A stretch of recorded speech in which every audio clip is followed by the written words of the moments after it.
요한복음 4장 46절 이하의 말씀 가운데 예수님께서 가나에서 왕의 신하의 아들을 고치신 말씀을 함께 읽었습니다.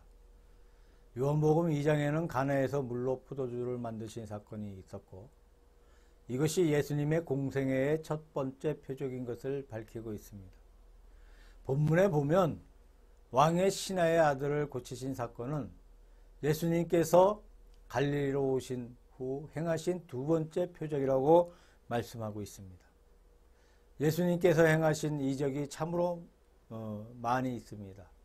많은 이적 가운데 첫 번째 표적, 두 번째 표적이라 하면서 순서가 나와 있는 것도 요한복음의 특징입니다. 이런 순서들이 우리에게 여러 가지 사실들을 가르쳐주고 성경을 이해하는 데 유익한 도움이 되고 있습니다. 예수님의 이적이 무한히 많다는 것은 사복음서를 읽어볼 때에 알 수가 있습니다. 가령 마태복음과 마가복음을 비교해 보면 대단히 비슷하게 되어 있습니다. 마가복음은 마태복음의 축소판 같은 기분이 들고, 마태복음은 마가복음의 확대판 같은 그런 인상이 있습니다. 심지어 어떤 부분에 가면 말조차도 똑같은 표현이 나와 있죠. 마태복음은 그리스도의 말씀에 중점을 두고 있다는 사실입니다. 그래서 마태복음은 산상복음이나 제자들을 발송하시는 말씀이나 13장의 비유장이나 25장과 26장에 걸친 다락방 강화 같은 설교가 여러 번 수록되어 있습니다. 마가복음은 보다도 행적을 중심으로 썼고 짧은 복음에 지나지 않지만 예수님의 이적이 많이 담겨 있는 것을 볼 수가 있습니다. 요한복음은 독특한 복음입니다. 예수님의 표적 가운데 만세인 7가지를 엄선해서 여기에 기록하고 있습니다. 이미 말씀드린 대로 2장에 있는 물로 포도주를 만드신 사건이 첫 번째 표적이고, 오늘 읽으신 왕의 신하의 아들을 고치신 사건이 두 번째 표적이고, 5장에는 베드다 목가의 환자를 고치신 사건, 6장에서 5,000명을 먹이신 사건, 또 무리를 걸으신 사건, 9장에 나면서 소경된 자를 고치신 사건, 11장에 나사로가 죽은 지 사흘 만에 부활시킨 사건 등 7가지가 나와 있습니다. 불명하게 본서의 저자가 7가지를 선택하여서 기록할 때에 어떤 의도가 있었던 것이 분명합니다. 그 의도는 요한복음 20장 31절에 뚜렷하게 밝히고 있습니다. 예수님의 그 많은 이적 가운데 여기에 기록하고 있는 것은 이 모든 이적을 통해서 너희로 예수님께서 하나님의 아들 그리스도이심을 믿게 하려 하며, 또 너희로 믿고 그 이름을 힘입어서 생명을 얻게 하려 함이라고 말씀하고 있습니다. 엄선된 이적의 목표가 무엇입니까? 믿게 하려 함입니다. 즉 믿음을 주는 것이 그 목적이었습니다. 믿음이란 아무 것이나 믿는 것이 아닙니다. 예수님께서 하나님의 아들이신 것, 곧 예수 그리스도의 신성과 예수 그리스도의 구주성, 이 두 가지를 믿게 하려 함이라 했습니다. 우리가 자세히 보면 7가지 이적에 모두 예수님이 하나님의 아들이시라는 예수 그리스도의 신성이 밝혀져 있고, 또 예수님께서 그리스도시다, 만민의 구주시다 하는 사실이 그 이적들을 통해서 우리들에게 밝혀지고 있습니다. 이 성경 본문도 그런 이적의 목적에 따라서 믿게 하기 위해서 기록되었다는 것이죠. 자, 이적을 통해서 사람들의 병을 고치는 것은 일시적인 은총에 지나지 못합니다만, 병 고치는 것을 통해서 믿음을 얻는 것을 영원한 은혜에 속합니다. 우리가 병들었다가 낫는 사건을 통해서 2가지 복을 받게 되는데, 하나는 육적으로 일시적인 복을 받게 되고, 또 하나는 믿음을 가질 때 영적으로 영원한 복을 받는 2가지 복을 받습니다. 그런데 사람들은 보통 영적인 복은 소홀히 하고 육적인 복만 중요시할 때가 얼마나 많은지 모릅니다. 자, 이것은 우리 믿는 사람들이 빠지기 쉬운 함정이라고 할 수 있죠. 우리가 이적을 통해서 그 자체에 매달리지 말고 황홀해하지 말고 조용히 그 이적이 우리 앞에 어떤 의미가 있는 것인가, 어떤 영적인 교훈을 강조하고 있는 것인가 하는 것을 올바르게 파악해야 한다고 생각합니다. 오늘 성경 본문을 자세히 볼 때에 예수님께서 왕의 신하의 아들이 병이 걸려 있는 것을 알게 되고 병을 고쳤습니다만 그 아들의 육신의 병을 고치는 동시에 그 아버지에게 믿음을 주셨어요. 다시 말씀드리면 그 아버지에게는 믿음을 주시고 진보시키고 발전시키는 믿음의 은총을 주셨고 그 아들에게는 병을 고치는 육신의 복을 주셨다고 볼 수 있습니다. 예를 들면 마가복음의 변화산상에서 예수님께서 변모하신 후에 산 아래 내려와서 거기에 간질병 든 아이를 고치신 사건이 나옵니다. 거기에도 간질병 든 아이의 병을 고치고 아버지의 믿음을 고친 두 가지 사건이 뚜렷합니다. 아버지가 말하기를 물에 빠지고 불에도 넘어지고 귀신에게 붙들려 고생을 하고 있습니다 하면서 아들의 병의 증세를 예수님께 다 설명한 후에 무엇을 하실 수 있거든 우리를 불쌍히 여기사 도와주소서 라고 말했습니다. 그때 예수님께서 이 아들의 병보다 그 아버지의 믿음의 병이 더 심각한 사실을 느끼신 것 같습니다. 할 수 있거든이 무슨 말이냐? 믿는 자에게는 능치 못할 일이 없느니라고 말씀하셨어요. 이 아버지는 대단히 예민한 사람이고 지혜가 있는 사람이고 믿음을 잘 받아들이는 그런 형의 사람인 것 같습니다. 그 한마디에 즉각 자기의 부족과 잘못을 깨달았어요. 자기 아들의 병보다 내 병이 더 중하구나. 이렇게 느껴서 하는 말이 내가 믿나이다. 나의 믿음 없는 것을 도와주소서 라고 하였어요. 자, 아들의 병을 고치는 것보다 한 발 앞서서 내 믿음의 부족을 도와주소서 라고 고백합니다. 그리고 그 다음 순간에 예수님께서 그 아들의 병을 고치셨어요. 아마 아버지의 믿음은 그때 크게 향상되었을 것입니다. 그때부터 일생에 잊을 수 없는 그런 놀라운 믿음의 진보를 하게 되고 또 잊지 못할 감격이 일생 동안 그의 마음속에 있었다고 생각됩니다. 주여 내가 믿습니다. 내가 나의 믿음의 부족함을 도와주소서. 아버지는 자기의 믿음이 병들어 있다는 사실을 깨달았어요. 본문 말씀 가운데는 왕의 신하가 그런 고백을 한 적이 없습니다만 그도 역시 간질병 든 아이의 아버지처럼 자기 믿음의 부족을 통감한 줄로 생각합니다. 또 예수님께서 아버지의 믿음의 부족을 도우시려는 노력도 여기에 현저하게 보이고 있습니다. 그런 의미에서 예수 그리스도께서 행하신 이적을 통해서 왕의 신하의 믿음이 어떻게 진보했는지 우리 한번 그 자취를 함께 생각해 보겠습니다. 맨 처음에 왕의 신하가 예수님께 왔을 때 자기 아들의 병 고침을 받기 위해서 예수님께 나왔어요. 다시 말하면 예수님의 병 고치는 능력을 믿고 나왔다는 거예요. 이것도 믿음은 믿음입니다. 우리 한국에서는 어디에서 병을 고친다 하면 굉장한 사람들이 모여드는 것을 보게 됩니다. 성경 말씀을 가르쳐 준다고 하면 그렇게 열심히 모여들지 않지만 누가 이적을 행한다, 병을 고친다 하면 굉장한 사람들이 모여드는 사실을 보게 되죠. 역시 사람들이 병 고치는 것에 많은 관심을 가지고 있구나 하는 것을 느끼게 됩니다. 자, 이것은 우리 한국만 그런 것이 아니에요. 옛날 유대 나라도 그랬어요.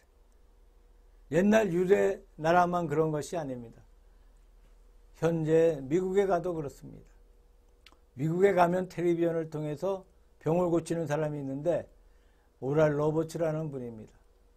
이분이 병을 고쳐서 많은 돈을 벌었어요. 큰 돈을 벌어서 방송국도 가지고 있고 또 오랄 로버츠 유니버시티라고 하는 아주 큰 대학을 세웠어요. 그 많은 기부금으로 굉장히 큰 대학을 만들어서 그의 이름이 영원히 남게 되었습니다.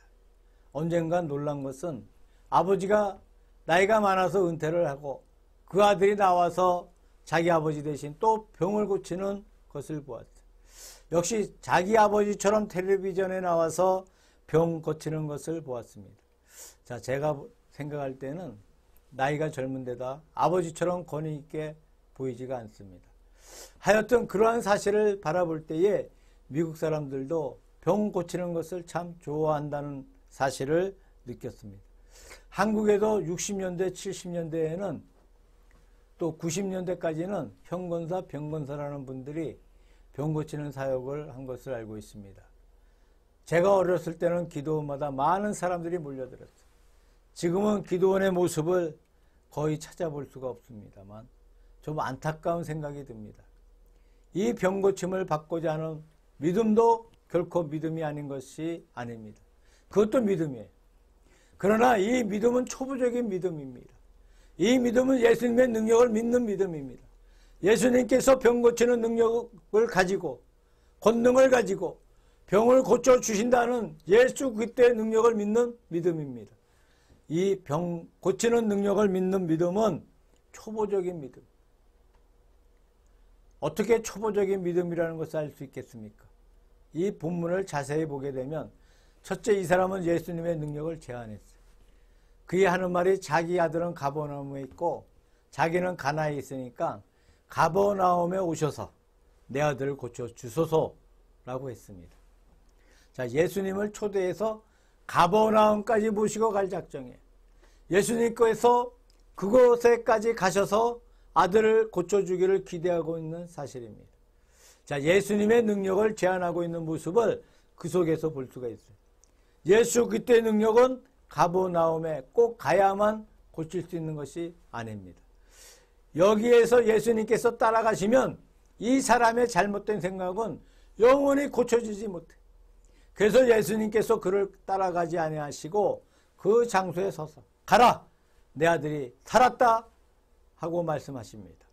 그 다음에 과연 그 아버지가 그 아들이 살았다는 사실을 알게 되었습니다. 모든 이적은 예수님의 신성을 나타낸다고 했습니다. 그러나 이 본문에는 어떻게 나타났습니까? 예수님께서 가나에 계시면서 가버나움의 사람을 고쳤어요. 다시 말하면 편재의 하나님. 예수님께서 이 땅에 계시면서 멀리 있는 사람의 병을 고치셨다는 것은 예수님의 권능은 여기에도 있고 저기에도 있고 가나에도 있는 동시에 가버나움에 있는 사람에게도 있는 편재성을 띠고 있음을 가리키고 있습니다. 사람이라면 가나에서 가버나움에 있는 사람은 고치지 못합니다. 예수님께서는 가나에 있으면서 가버나움의 아들을 고치신 사건을 볼 수가 있습니다. 자, 미국의 LA에 로버트 슐러라는 유명한 목사님이 있었어요. 한 번은 그가 암에 걸려 죽어가고 있는 환자가 있어서 신방을 갔습니다. 도저히 살 수 없는 그런 어려운 처지 속에 있었습니다. 그때 슐러 목사가 그의 머리 곁에서 기도드렸는데 그 기도문이 참 인상적이었습니다.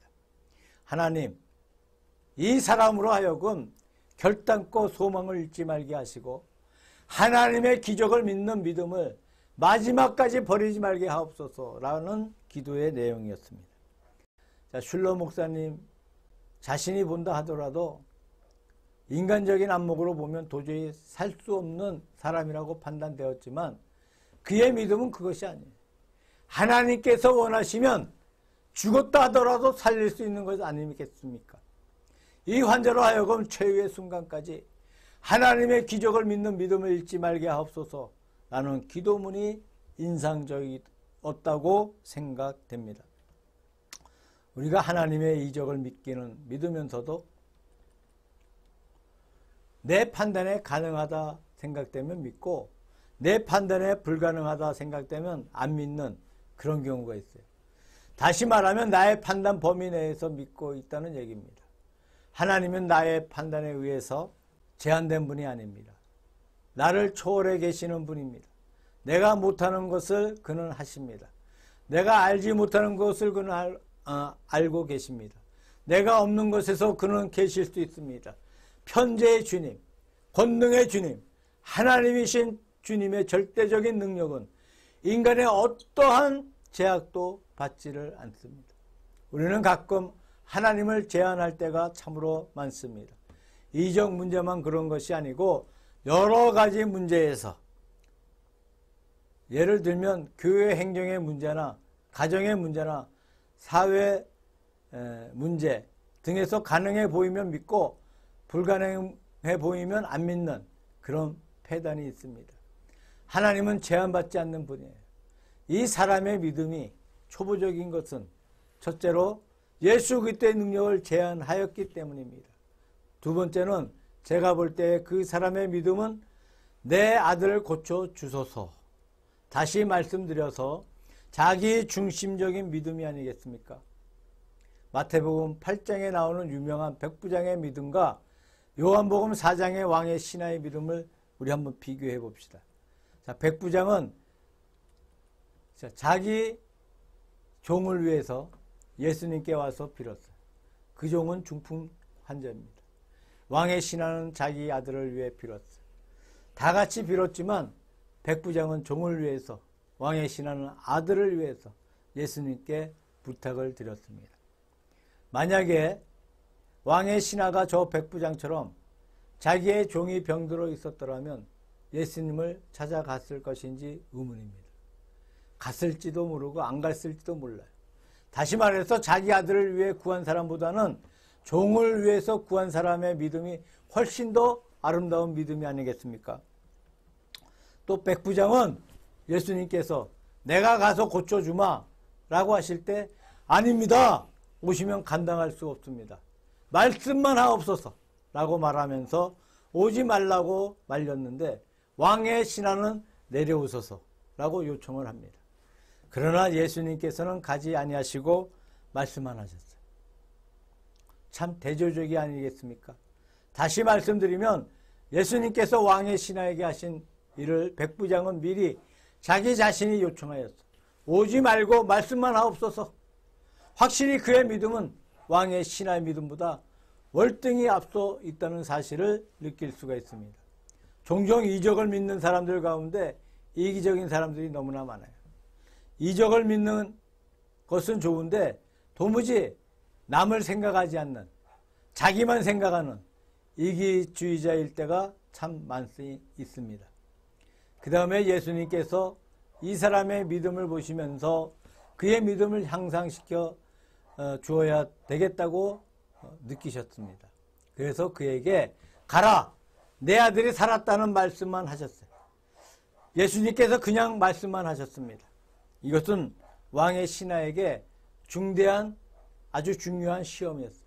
그 말을 믿고 그냥 가느냐, 아니면 예수님께 대들면서 왜 오지 않느냐, 내가 왕의 신하인데 하면서 자기의 큰 권세를 가지고 예수님을 억지로 끌고 갈 수도 있습니다. 그런데 왕의 신하는 이제 믿음의 성장을 선택했어요. 예수님께 대들지 아니하고 그 말씀을 믿고 갔더라고 기록하고 있습니다. 처음에는 예수님의 능력을 믿었어요. 병 고치는 능력을 믿었습니다. 이제는 예수님의 말씀을 믿었습니다. 가라 하신 예수님의 말씀을 믿고 집으로 돌아갔다.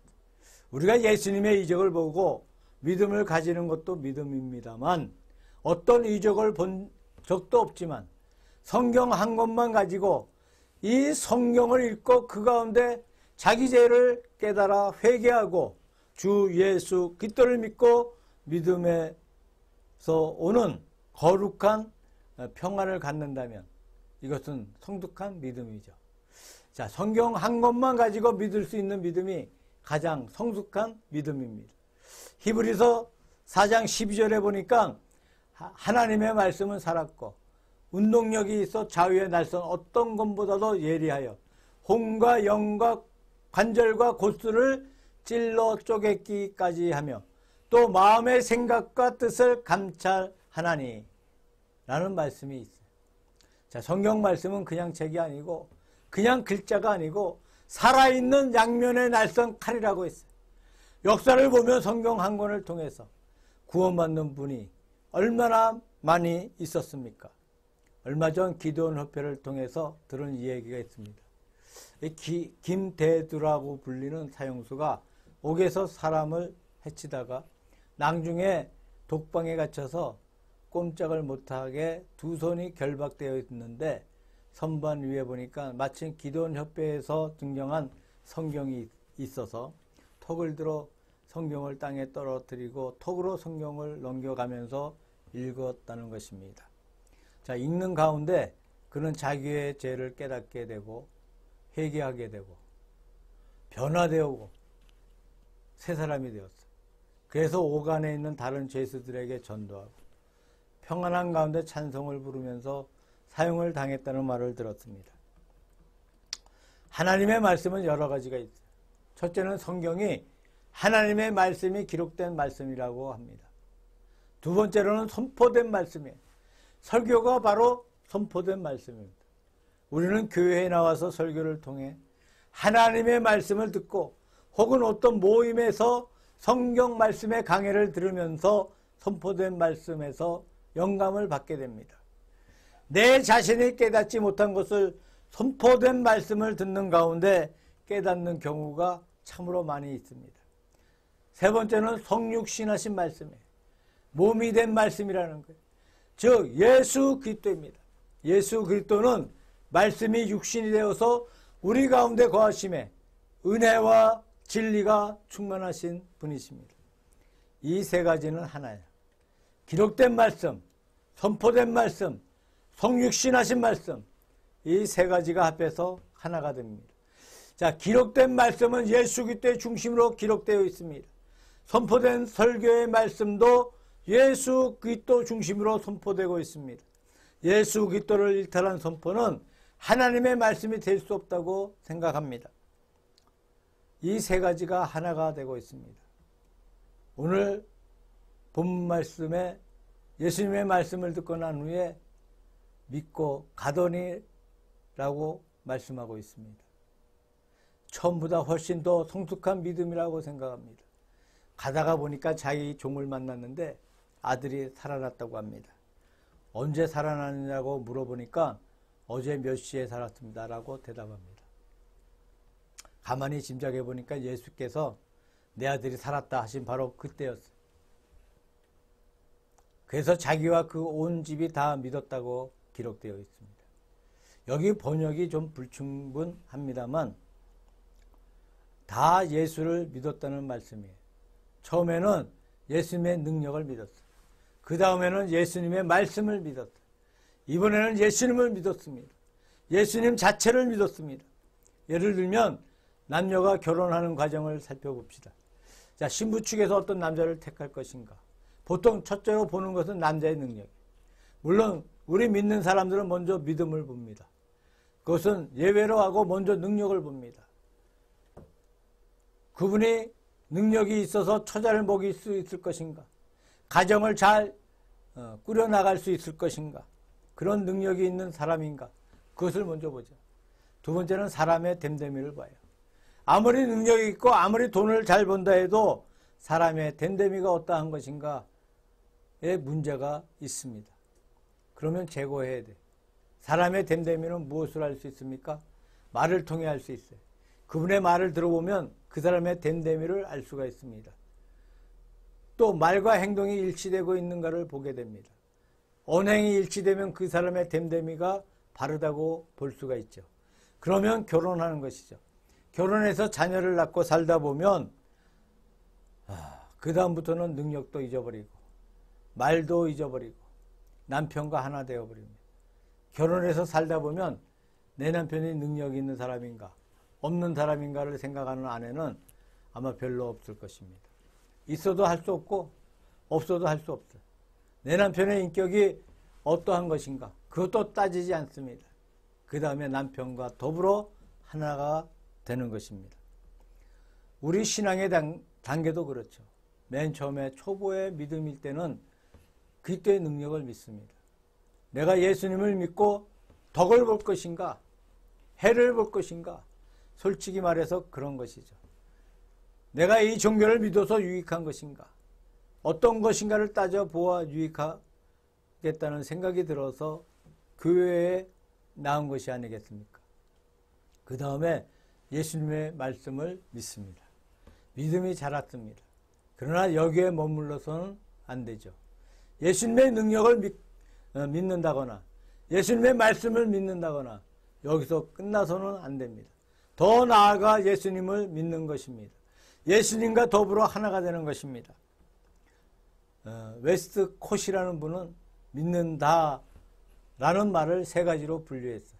요한복음에 그 이름을 믿는 자라는 말씀이 나옵니다.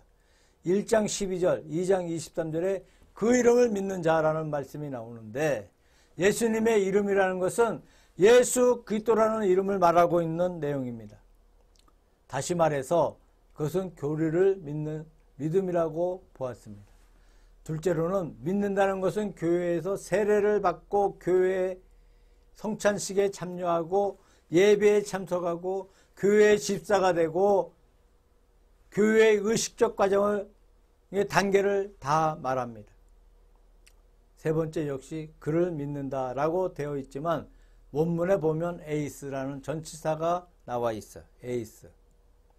이것은 대격을 지배하는 전치사이고 들어가는 방향, 동작을 나타냅니다. 따라서 무엇 무엇 안 속으로 무엇 무엇을 향하여라는 의미가 있습니다. 자, 이것은 그를 향해서 영어로 into라는 말입니다. 그를 향해서 믿는다 라는 말은 단순히 예수님을 밖에 두고 내가 밖에서 예수님을 믿는 것이 아니고 예수님과 결합해서 하나가 되고 있는 것을 말해요. 이렇게 믿는 것도 세 가지 단계가 있다는 해석을 하고 있습니다. 사도 바울이 말씀하시기를 내가 그리스도와 함께 십자가에 못 박혔나니 그런즉 이제는 내가 산 것이 아니요 오직 내 안에 그리스도께서 사신 것이라고 했습니다. 자, 예수님과 더불어 하나가 되었다.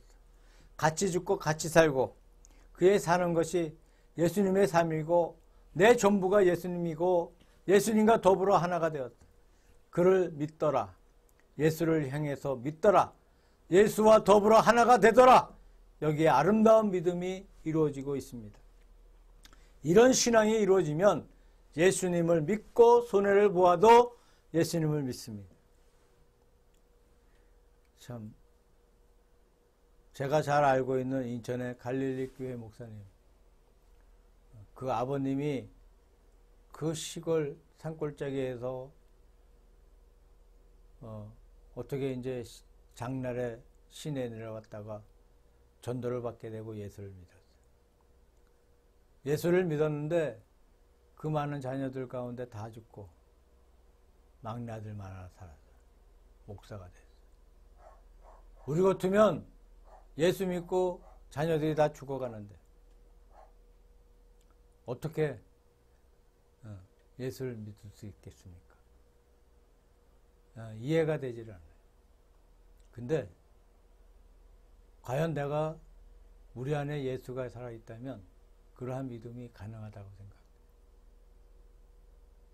예수님과 하나가 되었어요. 같이 죽고 같이 살고 나의 사는 것이 예수님의 삶이고 내 전부가 예수님이고 예수님과 더불어 하나가 되었어요. 그를 믿더라. 예수를 향해서 믿더라. 예수와 더불어 하나가 되더라. 여기에 아름다운 믿음이 이루어집니다. 이런 신앙이 이루어지면 예수님을 믿고 손해를 보아도 예수님을 믿습니다. 심지어 옛날 분들은 순교를 했어요. 예수님을 위해서 생명을 버리고 순교를 해도 예수님을 믿었어요. 예수님이 내 안에 계시는 거룩한 그리스도와 일치되는 놀라운 사실을 가리켜서 말하고 있습니다. 미국의 부흥사 빌레 그레엄이 말 가운데 하나님께는 손자가 없다는 재미있는 말이 있어요. 우리 믿는 사람들은 하나님 아버지라고 하지 하나님 할아버지라고 아버지라고 하지 않습니다. 아버지도 하나님 아버지, 아들도 하나님 아버지, 손자도 하나님 아버지라고 합니다. 왜 하나님에게는 손자가 없는 것이겠습니까? 그 말의 뜻은 내가 하나님을 아는 길은 한 다리 건너서 하는 것이 아니고 내가 직접 안다는 말이에요. 아버지도 직접 하나님을 알게 되고 아들도 하나님을 직접 알고 손자도 하나님을 직접 압니다. 내 자신이 직접 하나님과 연결되고 하나님과 상관되는 이것이 바로 신앙의 세계예요. 누구를 통해서 전수받은 것도 아니고 누구의 소개를 받아 방문하는 것도 아니고 내가 직접 주와 더불어 관계를 맺는 것입니다. 그래서 하나님에게는 손자가 없다는 말입니다. 로마서 1장 17절에 복음에는 하나님의 의가 나타나서 믿음으로 믿음에 이르게 하나니 기록된 바 오직 의인은 믿음으로 말미암아 살리라 한가 같으니라고 말씀하고 있습니다. 처음에는 이적을 믿는, 즉 그리스도의 능력을 믿는 초보적인 믿음입니다. 그 믿음도 믿음이에요. 그 다음에는 예수님의 믿음을 믿는 믿음입니다. 그 다음에 예수님 자체를 믿는 예수님과 인격적으로 결합하는 믿음입니다. 어린애도 생명이고 초등학생도 생명이고 대학생도 생명이고 장년도 생명이고 노인도 생명이에요. 우리의 신앙이 믿음에서 믿음으로 성장해 가시기를 바랍니다. 저와 여러분들은 조용히 나는 어떠한 어느 단계에 서 있는 것인가를 생각해 보시기를 바랍니다. 아직도 예수님의 능력을 믿지 못하는 단계라면 우선 능력을 믿어야겠습니다. 예수님의 능력을 믿는 단계라면 그 다음에 예수님의 말씀을 믿어야겠습니다. 능력도 믿고 말씀도 믿는다면 예수님과 더불어 인격적으로 결합하는 단계까지 가야 하겠습니다.